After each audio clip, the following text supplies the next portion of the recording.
Imagine earning $1.20 per week. That's roughly 17 cents per day, barely enough to survive. Now imagine turning that into $480 million. In today's money, that's close to $400 billion, making you one of the wealthiest people in human history.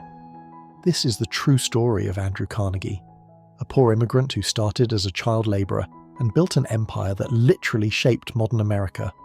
This isn't just a rags-to-riches story. This is a masterclass in strategic thinking, calculated risk-taking, and ruthless business execution. Let's dive in. Our story begins in 1835 in Dunfermline, Scotland. Andrew Carnegie was born into a family of skilled weavers. His father, William, was a handloom weaver who took pride in his craft. But technology was about to destroy their livelihood. The power loom was being introduced across Scotland. Factories with massive steam-powered machines could produce fabric faster and cheaper than any hand weaver. Within a few years, William Carnegie couldn't find work. The family was broke, desperate, facing starvation. In 1848, when Andrew was just 12 years old, his mother borrowed money from friends to pay for the family's passage to America. They arrived in Allegheny, Pennsylvania near Pittsburgh with almost nothing. No connections, no money, no safety net. Andrew's first job was in a cotton mill as a bobbin boy. His job was to run back and forth changing spools of thread on the machines. 12-hour days, 6 days a week, for $1.20 per week. But here's what separated Carnegie from everyone else in that factory. He wasn't just working. He was observing, learning, planning. He saw the factory owner's wealth and thought to himself, if he can do it, why can't I? Carnegie's break came a year later when he got a job as a telegraph messenger boy in Pittsburgh. This paid $2.50 per week, more than double his factory wages. But the money wasn't the real prize. The telegraph office was the information hub of the entire city. Business deals, stock trades, railroad schedules, political news, everything flowed through those wires, and Carnegie paid attention to all of it. He taught himself to read telegraph signals by sound, which was extremely rare at the time. Most operators needed to read the printed tape, but Carnegie could transcribe messages just by listening to the clicking. This skill caught the attention of Thomas Scott, a superintendent at the Pennsylvania Railroad. Scott hired Carnegie as his personal secretary and telegraph operator in 1853. Carnegie was 18 years old, and this decision would change everything. Because Scott didn't just give Carnegie a job, he gave him an education in business that no university could provide. Scott showed Carnegie how railroads worked, how to read financial statements, how to analyze investments, and most importantly, he taught Carnegie that information is power. Here's where Carnegie's story gets interesting. He was making about $35 per month at the railroad, which was decent money. But Scott taught him something crucial. You don't get rich from a salary. You get rich from investments. Scott helped Carnegie buy his first stock in 1856, 10 shares in the Adams Express Company for $500. Carnegie didn't have $500, so his mother mortgaged their house to get the money. This was an enormous risk for a working-class family, but it paid off. A few months later, Carnegie received his first dividend check, $10. He later said he could barely believe it. Money arriving in the mail for doing nothing. This was his introduction to passive income, and it changed his entire mindset. Carnegie began investing aggressively. He bought shares in railroad sleeping car companies, oil companies, iron manufacturers, telegraph companies. Every investment was strategic, based on insider knowledge he gained from his position at the railroad.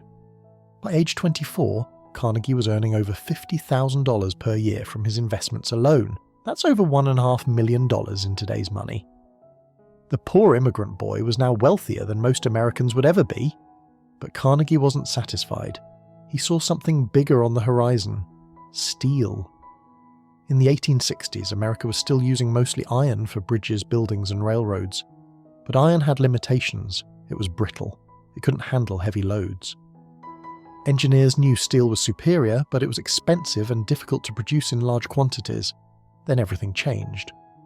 In 1856, an English inventor named Henry Bessemer developed a process to mass-produce steel cheaply. The Bessemer process could turn iron into steel in minutes instead of hours. This was revolutionary. Carnegie saw the future. America was expanding rapidly. Railroads were being built across the continent. Cities were growing skyward.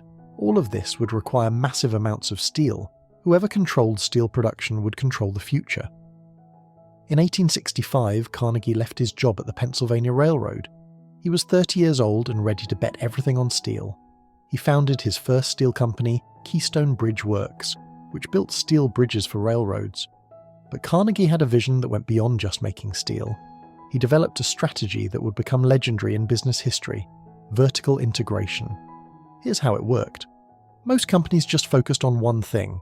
If you made steel, you bought iron ore from miners, you bought coal from coal companies, you paid railroads to ship everything, and you sold your steel to manufacturers. Carnegie looked at this system and saw inefficiency everywhere. Why should he pay someone else's markup at every step? Why should he depend on other companies for critical supplies? So Carnegie started buying everything. He bought iron ore mines in Michigan. He bought coal fields in Pennsylvania. He bought ships to transport ore across the Great Lakes. He bought railroad lines to move materials to his factories. He bought the factories that turned iron into steel. He even bought companies that used his steel to make finished products. By the 1880s, Carnegie controlled the entire supply chain from raw materials in the ground to finished steel products. His costs were lower than any competitor because he wasn't paying middlemen. His quality was consistent because he controlled every step. His delivery was reliable because he owned the transportation. This is vertical integration, and Carnegie perfected it. Companies like Apple and Tesla use this same strategy today, over 100 years later. But Carnegie had another advantage. He was obsessed with efficiency and cost-cutting in a way that bordered on fanatical. He hired the best engineers and gave them one mission: reduce costs while maintaining quality. Carnegie installed the most advanced equipment available. He studied every aspect of production and eliminated waste. He tracked costs down to the penny. He knew exactly how much it cost to produce each ton of steel, and he pushed his managers relentlessly to drive that number down. He famously said, "Watch the costs and the profits will take care of themselves." While his competitors focused on raising prices, Carnegie focused on lowering costs. This allowed him to undercut everyone on price while still making huge profits. By 1890, Carnegie Steel was producing more steel than all of Great Britain. One company, more than an entire nation. Carnegie personally was worth hundreds of millions of dollars. But success came with a dark side. Carnegie's obsession with cost-cutting extended to labor costs. His workers faced brutal conditions, long hours, dangerous work environments, low wages, and when they tried to organize for better conditions, Carnegie crushed them. The most notorious incident was the Homestead Strike of 1892.